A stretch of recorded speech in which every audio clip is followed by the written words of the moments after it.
Next up for the Orioles, it's time to add some pitching. Could they do it via trade and maybe go get someone like Edward Cabrera?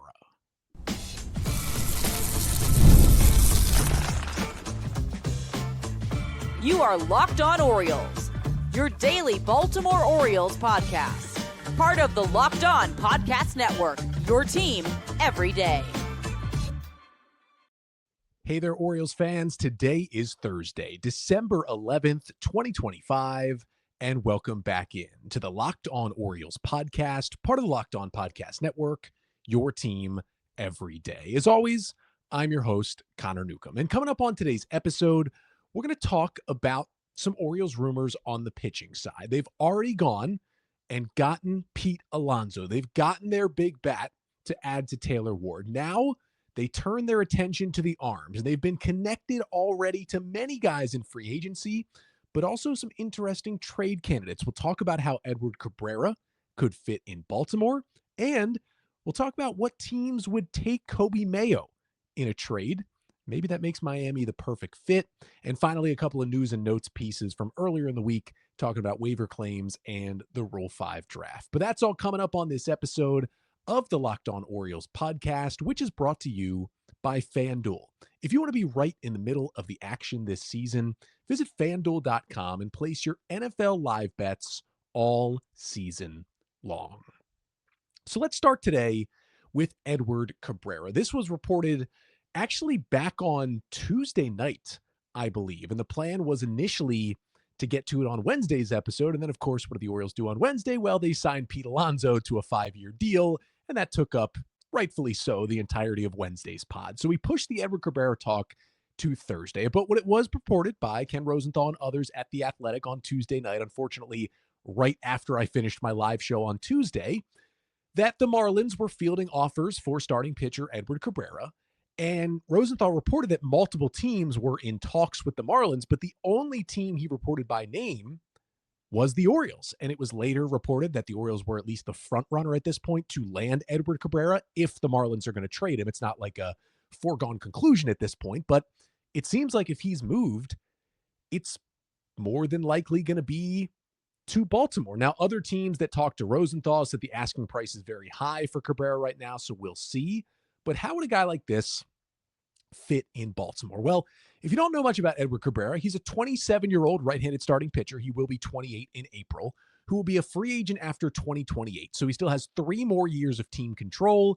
He'll be an ARB2 in 2026. He's projected to make only $3.7 million for next season. So it would be super cheap to get a legitimate starting pitcher, and 3 years of control sounds really good. Now, 2025, this is the other good thing. He's coming off his best career season with the Marlins this year. He's had a career high in innings pitched, a career high in starts, had a career best FIP. His walk rate went way down. It was a career best. He had a 105 stuff plus, which is the best he's ever posted. It was just overall a really good year. 26 starts, 137 and 2/3 innings, a 3.53 ERA with a 3.83 FIP for Edward Cabrera. Now, he's pitched in parts of 5 major league seasons. I would call this his first full season. It's the 3rd year he's made 20 starts or more, but his previous high was 20 starts. He's gone 7, 14, 20, 20, 26 in terms of starts at the big league level since he debuted with the Marlins at age 23 all the way back in 2021. And because of how his service time shakes out, he actually gets 1 more year than you would think before hitting free agency. So that's why he's not a free agent until after 2028. Now, he missed the first 2 weeks of this season with a blister, and then he wasn't very good for the last 2 weeks of April when he came back. But beginning in May till the end of the year, Cabrera was incredible. He had a 2.95 ERA from May 1st on to the end of the season. Now, he did miss 3 weeks in September with a right elbow strain, and you hear right elbow strain, you get very nervous about a starting pitcher.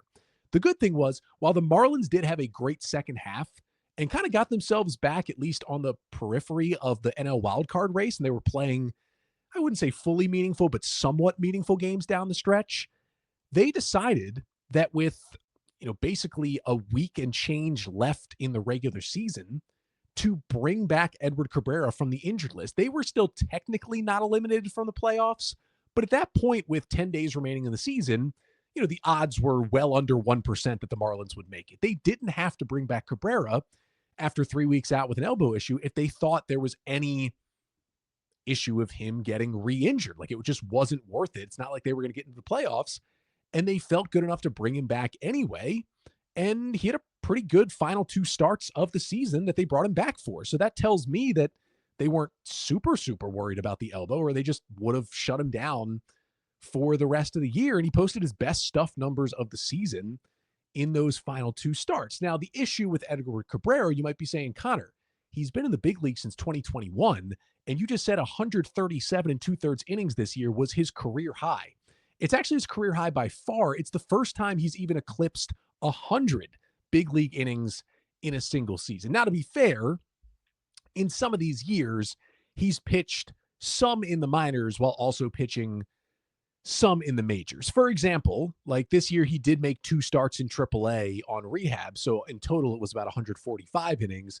In 2023, when he threw 99 and 2/3 innings, he also threw 28 and a third in the minor league. So he was up to 128 innings. So he's still, building on a little bit more than that. It's not as small a workload as it looks like if you just look at purely the innings he's thrown at the major league level. But that doesn't take out the fact that injuries have been a concern for Edward Cabrera throughout his career. The history looks in some ways a lot like Grayson Rodriguez, who the Orioles traded away earlier this offseason with 4 years of team control, with a lot of that having to do with how many injury issues Grayson has had and not been able to fully come back from. Now, the difference is Grayson hasn't pitched since July of 2024. Edward Cabrera made 26 starts this season. So that's a big difference in terms of the current health between those two guys. Now, history of Cabrera, signed by the Marlins as an amateur free agent at the Dominican Republic all the way back in 2015. Always had huge stuff, became a top 100 prospect in baseball while he was in Miami's system. It's big velo. It's 97 averaging on the fastball. He can get it up there to 100 at times. The fastball just doesn't have great shape, so it's kind of a dead zone fastball. It plays down from the big velocity, but he relies on an awesome changeup that's like 93 to 94, and then a curveball and slider that are both great breaking balls, both have swing and miss rates well over an elite 40% on the season. It's truly some of the best secondary stuff of any starting pitcher in Major League Baseball. If he had good fastball shape, he'd be seen as like a lockdown number one. The reason why, besides the injuries, that he's not seen as a number one starter is because the fastball has good velo, but not good shape. But when you're averaging 97 and you're regularly touching 98 and 99, you can get away with a bad shape fastball if you have good secondaries, and that is what Cabrera has. Now, I do think the injury history is somehow longer than Grayson Rodriguez's. Now, Cabrera is older. Again, he'll be 28 in April, so there's more time in his life for him to get injured so far. But there was a shoulder issue that lingered through 2023 and 24. As I mentioned, he made just 20 big league starts in each of those seasons. It's now, I believe, been 9 consecutive seasons between both the minors and the majors with the Marlins that Cabrera has made at least one IL stint in all of those 9 years. Sometimes it's been blisters, it's been arm stuff, there's been elbow, shoulder, but he has yet to get Tommy John surgery, which on one hand is a positive. He's always been able to bounce back fairly quickly from these injuries. On one side could be a negative where you say, kind of similar to a guy like Grayson, wow, he's had all these issues and he still hasn't had the Tommy John. Is that TJ coming right around the corner? It's something you certainly think about. Now, the bigger question truly is, what would it take to get this guy, right? He's been in and out of the big league since 2021. It's a career 4.07 ERA and 87 big league starts with a 4.45 FIP. So it's not insane numbers, but he seemed to put it all together finally this year, and he still has 3 years of control. And we know the stuff is dominant, and there's got to be another level that Cabrera can potentially reach. Now, the Marlins need a first baseman. It almost makes too much sense for Coby Mayo, especially at this point, to not be involved in a potential Edward Cabrera trade, but they would need more. At this point, they're not just taking Coby Mayo straight up for Edward Cabrera. Fish on First, which is a great website that covers the Marlins, they proposed a trade that was Coby Mayo and Boston Bateman, who was the top prospect the Orioles got back from the Padres in the Laureano O'Hearn deal at the deadline. It would just be those two for Cabrera. I think Coby Mayo still has something in there. I think Boston Bateman could be really good. Boston Bateman isn't even in Double-A yet. I would do that deal Absolutely no questions asked. I believe they proposed another deal that it was like a Luis De Leon based deal. It was 3 prospects. It was a little lesser on that one. But I mean, it just makes so much more sense to move a guy like Mayo with signing Pete Alonso, as we'll talk about. Even if there's one more prospect you got to throw in with Mayo and Boston Bateman, I think I'm doing that deal for Edward Cabrera. The only issue is, despite the fact that he has the stuff of a potential number one, as I just talked about, and looked a lot more like it this season, if you go and trade for Edward Cabrera, he simply cannot be the best starting pitcher that you acquire this offseason, right? We've talked about kind of these categories we're putting starters into. I think we all agree the Orioles need to acquire 2 starting pitchers this offseason. One to sit at the top of the rotation and one somewhere below him, right? A 3-4 type guy. And there's players who kind of fall in the middle of that range. Like we've talked about guys like Zach Gallen or Nick Pivetta, where I think they're really good, but I don't think they can be the best starter you acquire. I would throw a guy like Edward Cabrera in that mix with Gallen and Pivetta. Now, Cabrera has a higher ceiling than both of those guys, and he's much younger, so that's a good thing. But because of so many injury concerns, he kind of falls into that same category of, would he make the Orioles rotation better? Absolutely. He threw a career high of 137 2/3 innings. Even if you think he's healthy and you could push him up over 150 innings in 2026, which is possible if he stays healthy, you still need another guy who you can count on 180 or 190 in that rotation of good innings as well.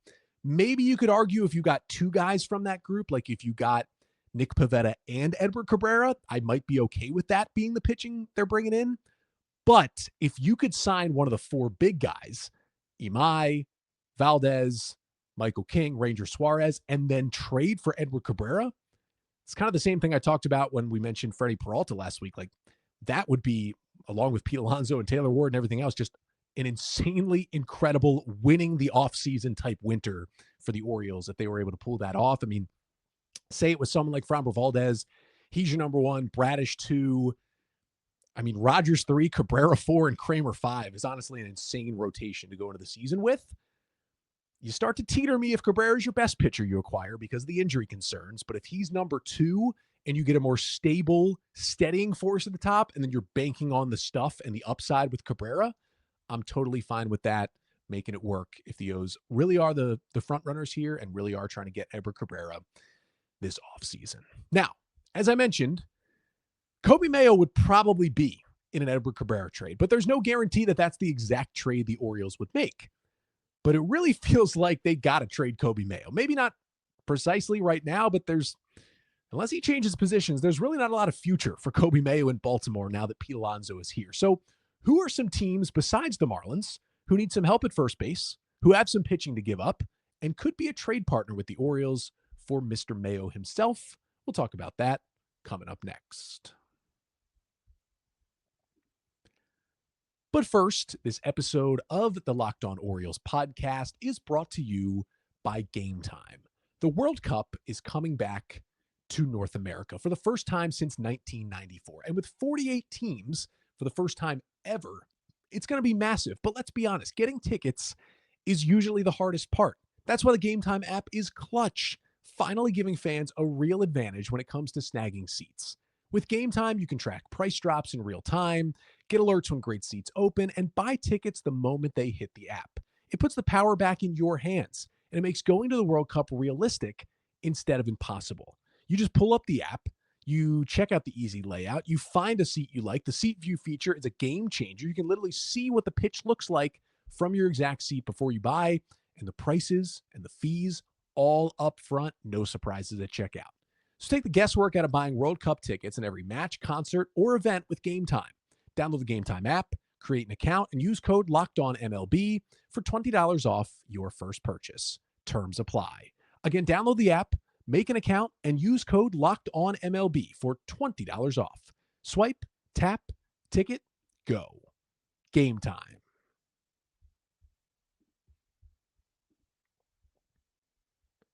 So we'll talk about the Coby Mayo of it all in terms of a trade piece here in just a moment. But first, we have some exciting stuff going on at Locked On Orioles. And I want to thank you for making Locked On Orioles your first listen of the day. And thank you for making Locked On the #1 sports podcast network. Now, you already live your team every day. Now it's time to take it up a level and go ad-free.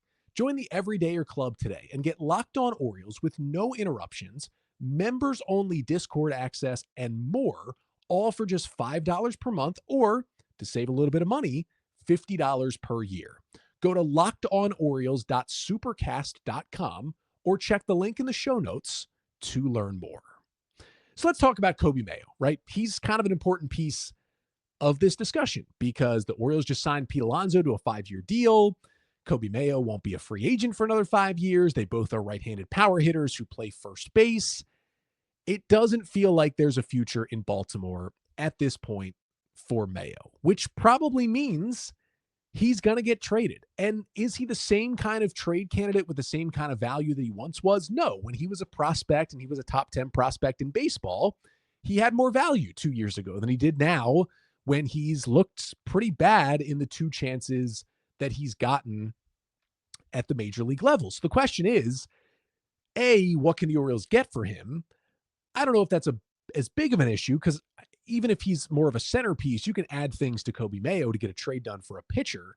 The bigger question might be who would want Coby Mayo and who would match up with the Orioles in a trade. So we talked about the Marlins already. They're a great one. They are 29th out of 30 teams at FanGraphs projected for offensive production from their first baseman in 2026. They're talking about moving Connor Newcomb over to first base at this point. So that's an easy fit for the Orioles. How about the Brewers? Their projection is 27th at first base. Maybe in a Freddie Peralta trade, you could base it around Coby Mayo. Ken Rosenthal did report on Wednesday that the Orioles are among a bunch of teams who are talking with the Brewers, checking in on Freddie Peralta as they've reportedly opened the door to dealing Peralta this offseason. I already put Peralta as the number 1 pitcher on my trade wish list for the Orioles this offseason. And the projections, they went and got Andrew Vaughn and kind of resurrected his career to play first base last year when Rhys Hoskins got hurt. But the projections don't really believe that Andrew Vaughn's going to repeat what he did and do a full turnaround. And Coby Mayo is probably a better long-term option, or at least an equal-ish one, and gives you a better shot than Andrew Vaughn does. How about the D-backs, right? They're still always at least trying to be in it. They're 26th projected at first base next year. I'm not sure they have the big-time pitching to give up like teams like the Marlins and the Brewers do, but maybe it's more likely that a move like Ryan Mountcastle to the D-backs would happen than Coby Mayo. And maybe they can try to get like an interesting optional relief arm in a deal for, Mountcastle and some cash, or Mountcastle and another prospect for something like that, where you can clear that space. Maybe you can hold on to Mayo for a little bit longer and get another arm that could help your bullpen. Twins are 25th in projection. We already know they're looking at first baseman in free agency, including Ryan O'Hearn. The latest reporting has been that the Twins are going to go for it this season, despite tearing it down at the deadline last year. They're reportedly going to hold on to Byron Buxton and Joe Ryan and Pablo Lopez. Of course, Ryan and Lopez were both on my trade pitcher wish list last week. But if Coby Mayo was centered around a really good offer from the Orioles, would they maybe think again about dealing Ryan or Lopez at this point? I guess it's possible. Nationals are 24th in first baseman projected WAR. They're dealing Mackenzie Gore out there. That market seems to be heating up. Coby Mayo could be a good piece to put in that trade. How about the Padres? 23rd in projected WAR at first. I've already talked about Nick Pivetta, the possibility that he is available out there. Now, the Padres need starting pitching, but they also need to shed payroll, and shedding Nick Pivetta's $19 million would be very helpful, and replacing it with Coby Mayo making the league minimum. And that could help them at first base this season, especially because they're trying to trade Jake Cronenworth as well, and Luis Arraez and Ryan O'Hearn are free agents. They kind of need a first baseman, and Mayo would be a cheap one for them. Reds are 22nd in projected WAR from their first baseman next year. Really, any of those arms, they kind of have 7 starters for 5 spots. So, I don't think Hunter Green's getting moved, but a Nick Lodolo, a Rhett Lauder, a Brady Singer could all potentially help the Orioles rotation in a Coby Mayo deal. And then the Pirates are 20th. And, they're looking at bats to add to first base, but if none of the bats actually sign with them, maybe a Mitch Keller deal or a Mike Burrows could bring them a Coby Mayo, or even a smaller deal. And Ryan Mountcastle could be like a 1-year placeholder for the Pirates at first base is definitely a possibility as well. Sometimes you can worry that, our top trade piece is a first baseman, right? He used to be a third baseman. He wasn't very good there, so we kind of moved him to first full time. That decreases the value of a player when they don't have more defensive versatility than first base and maybe playing third base in an emergency if you need him to. But it kind of works out. Like all the teams I just named who are all in the bottom 10 of projected production from first baseman, at least on their roster right now for 2026, are all teams that kind of have some starting pitching that not just that they could trade away, but reportedly seem somewhat willing to trade away this offseason. That allows Coby Mayo to match up with a lot of the teams the Orioles are already talking trades with for pitching. To me, that makes it even more likely that someone like Mayo is going to get moved in one of these deals. Like everything that's happened this offseason tells me Coby Mayo is getting traded for a pitcher. I'm not going to guarantee it because you never know what could happen, but it just feels like we're really tracking that way. And of course, we'll have it all covered if a deal like that does happen. But because we, for good reason, fully focused on Pete Alonso on Wednesday's episode, we missed some smaller news and notes from winter meetings day 3. So we're going to get to those things regarding the Rule 5 draft and waiver claims and others on the final segment of the show. That is coming up next. But first, this episode of the Locked On Orioles podcast is brought to you by FanDuel. NFL Sundays move fast. One big play and suddenly everything feels different. That's what makes live betting with FanDuel so exciting. You're not just watching the game, you're reacting to it in real time. And even though the Ravens, I think, are somehow still favored over the Bengals on Sunday, I can't imagine why. So when you maybe get an even better line to look at during the game on Sunday, you can place bets on FanDuel as the action unfolds. Every drive, every momentum swing, every highlight moment. And live betting is the best when the game starts to shift. A receiver gets hot. Jamar Chase has his third touchdown against the Ravens. The Ravens defense tightens up for a while, and then the momentum flips because they create the worst turnover you've ever seen in your entire life. FanDuel lets you jump into the moment, live spreads, money lines that adjust instantly, and player props that update as those guys heat up. So if you want to be right in the middle of the action this season, visit FanDuel.com and place your NFL live bets all season long. That's at FanDuel. The game moves fast, and so can you. So for the Orioles, there were some other news and notes to get to that came from Wednesday, but we certainly had some Pete Alonso to talk about in that one. Let's start with a waiver claim that the Orioles made, and it's actually somebody who has already been on their roster earlier this offseason. That is Josh Walker, the 31-year-old left-handed reliever who the Orioles claimed off waivers from the Atlanta Braves on Wednesday. Now, Walker had been DFA'd by the Orioles earlier this offseason and claimed by the Braves. Braves DFA'd him, and the Orioles claimed him back.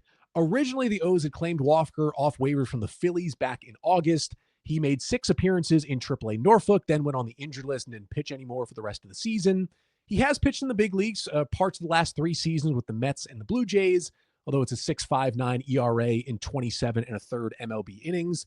But the Orioles like the stuff. They like the arm slot. He's a 6'6" left-hander with some funk coming out of the bullpen. He does have an option year remaining, which gives him more bullpen depth. And it's more than likely he'll be DFA'd again by the Orioles at some point this offseason for the second time. They'll try to sneak him through waivers and keep him in the organization. Remember, he was one of the guys earlier this offseason where the Orioles upped his salary a little bit for 2026 in the hopes of it being easier for him to pass through waivers or making it more likely that he sticks in the organization if he does clear waivers. So at some point in the next couple of weeks when the O's make another move, they're going to try it again with Walker on waivers and see if he will return to the Orioles potentially this time. But they did have to make room on the 40-man for him. So catcher Drew Romo was DFA'd to make room. Romo literally just claimed by the Orioles from the Rockies off waivers on Friday. 24-year-old switch-hitting catcher with minor league options. Great defender who debuted for Colorado in 2024 and then played just briefly in the majors this year. Bat hasn't really come around at the major league level, but is a guy who, if he does clear waivers and stick in the minors, could compete for that third catcher spot. You know, I mentioned earlier this week that the Orioles were going to DFA him soon, and they did. If he clears waivers, he'll stick around in the organization as good catching depth for the Orioles to have. But he was not the only catcher DFA'd this week, because on Thursday, the Orioles made the Pete Alonso signing official. His press conference is going to be today on Friday. And with that, they needed to make another 40-man roster move. And Maverick Handley was the player who was DFA'd Thursday to make room. Of course, the catcher, Orioles 2019 draft pick out of Stanford. great defender, hit a little better in the higher minor leagues as he got older, but finally got his big league debut in 2025 with all the catching injuries the Orioles had, and that included Handley himself at one point with his concussion, but didn't hit at all at the big leagues. Still a little bit older. I'd be surprised if anyone else claims Handley on waivers, and if he does clear, he will have to stay in the Orioles organization in AAA, so he'll be catching depth again to have in spring training, and again, could factor in as the Orioles look at a third catcher going into 2026. But probably the bigger news from Wednesday and the final day of the winter meetings, besides Pete Alonso, was that the Orioles did lose a player in the Rule 5 draft. The Rule 5 draft happened on Wednesday. It used to be a much bigger deal for the Orioles, but since they've gotten better, they've been less and less likely to pick in the Rule 5 draft. Remember, kind of the way it works is generally, if it's been 4 years since you were drafted out of college, or 5 years since you were drafted out of high school or signed as an international free agent, you become eligible for the Rule 5 draft, a draft in which teams can pick minor leaguers out of other teams' systems. It's a way to keep teams from just hoarding guys in the minor leagues forever and not debuting them. The way to protect a guy from the Rule 5 draft is to add him to the 40-man roster in November. If you do that, you protect him. The Orioles did that with 3 players, 2 relief pitchers, Anthony Nunez and Cameron Foster, who were in AAA this year, and then outfielder Reed Trimble. They added all 3 of them to the 40-man, so they were not eligible for other teams to draft them in the Rule 5. But when the O's did that back in November, we talked about the couple of players that they left unprotected that could be drafted. One of them was outfielder Judd Fabian, and the other one we really talked about, besides starting pitcher Cameron Weston, was relief pitcher Carter Baumler. And that is the one guy who was selected out of the Orioles system. He was taken with the 5th overall pick in the Rule 5 draft by the White Sox. The White Sox immediately traded him to the Rangers for a prospect. So now Carter Baumler, 23-year-old right-handed reliever who will be 24 in January, is a Texas Ranger. Baumler, if you're not familiar, Orioles 5th-round pick out of high school. They gave an overslot bonus to back in 2020. Just has had so many injuries, surgeries on the arm and the shoulder over the years. Was finally healthy-ish this year, although he still did spend some IL time. And overall in the minor leagues this season, did post a 2.04 ERA in 39 2/3 innings out of the bullpen. Now, most of that was in Aberdeen. He did come up for 7 2/3 scoreless innings in relief in Double-A Chesapeake to finish the year. So again, he's barely pitched in Double-A. I talked about how it was possible the O's were going to protect him because the stuff has played up incredibly since he's gotten healthy. And since the Orioles kind of fully moved him into relief, he was a starting pitcher in the system for a while. Stuff came together. It looked nasty. I mean, there's a chance he could make it and pitch in the Rangers' big league bullpen in 2025. But I think the Orioles figured with all the injuries and the fact that he only has 7 innings in Double-A, it just wasn't worth it for them to guarantee him a 40-man roster spot for all offseason and beyond. Now, Baumler, to stick with the Rangers, he will have to either stay on the Rangers' big league roster or on the big league injured list for the entirety of the 2026 season. If he doesn't make the team out of spring training, if they want to cut him at some point, whatever it may be, he will be returned to the Orioles at some point next year. But if he sticks around, he is officially a Rangers player beyond 2026. Now, the bad news for the Orioles is the projected Texas Rangers bullpen right now looks horrendous. A bunch of their relievers from last year, Sean Armstrong, Jacob Webb, are free agents right now. Hobie Milner was one of their free agents. He just signed with the Cubs on Thursday, so they're not bringing him back. Like, their bullpen might have more openings than almost any other bullpen in Major League Baseball. So best landing spot for Baumler, probably worst case scenario for the Orioles, because less of a chance he gets returned, more of a chance he actually makes the big league roster. So the question is going to be A, is he healthy? And B, is he ready to pitch in the big leagues after just 7 innings in Double-A? We'll learn that, maybe in spring training or maybe early in the season if he does make the team. And we'll keep an eye on that to see if it's possible that Baumler does get returned to the Orioles. Now, the one thing to note is that he did get traded, which probably means the Rangers had a deal with the White Sox that, hey, if you draft Carter Baumler for us, because they were picking lower than the White Sox, we'll trade you this prospect to take him. That happens sometimes. That's the same thing that happened with Zach Pop, a reliever that was taken out of the Orioles system a couple of years ago in the Rule 5 draft. And Pop, on the team he eventually ended up on, which I believe was the Marlins, I think, did end up sticking with that team for the entire next year and was removed from the system, because it's more likely if you're trading for a guy after the Rule 5 draft, you really have plans to hold on to him in the next season. So I'd say it's a pretty solid chance that the Orioles have fully lost Carter Baumler. If that's the case, it's disappointing. Like, I was always in on Baumler. He just never could stay healthy. If he's going to get his first big league chance, I wish him the absolute best in Texas.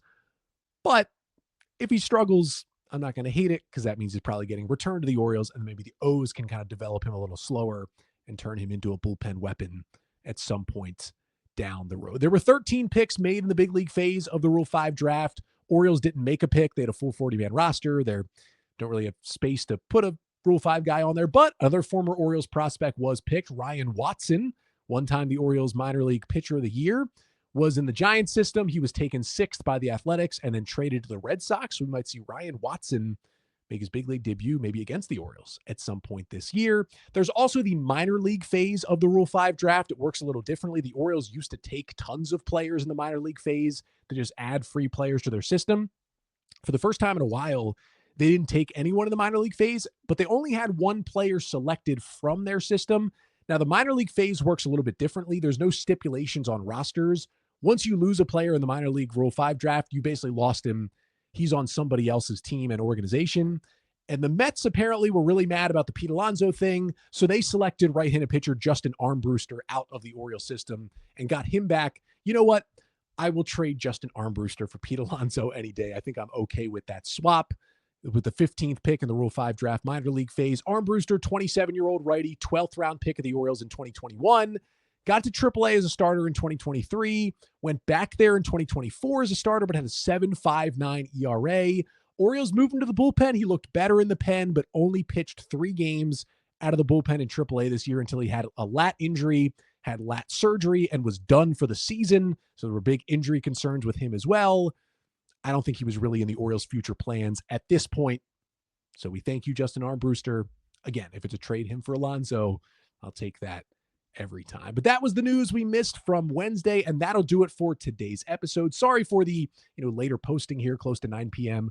on Thursday, doing the live episodes in the evenings this week because of the winter meetings. Messed up the schedule a little bit, but still going to get you 5 episodes. So still going to have a Friday episode out.